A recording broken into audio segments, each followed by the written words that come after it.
প্রতিটা যুবককে যেন আল্লাহ ডাক দিয়ে বলে, যুবক, গতকালকেও এক ওয়াক্ত নামাজ পড়লা না, আজও পড়তা না? আমি মালিকের একটা সেজদা দিতা না? আল্লাহ যেন ডাক দিয়ে বলে ফজরের ওয়াক্তে, আমার বান্দা আজও কি সেজদা দিবা না আমারে?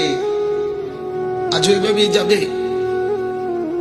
আজকের সারা দিনও নারী দেখতে দেখতে, উলঙ্গ ছবি দেখতে দেখতে কাটাবে, সেজদা দিবা না? আমি কি তোমাকে বানাই নাই? আমি কি তোমাকে চোখ দেই নাই?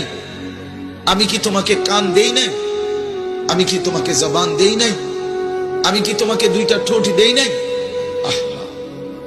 ইয়া আইয়ুহাল ইনসানু মা গাররাকা বিরাব্বিকাল কারীম। আল্লাহ বলে, আমার বান্দা, কে তোমাকে আমার মতো দয়ালু মনিব থেকে ভুল পথে নিয়ে গেল? কে তোমাকে পথ হারা করে দিল? আমার চাইতে আপনজন তুমি কাকে পেলে? এত বড় আসমান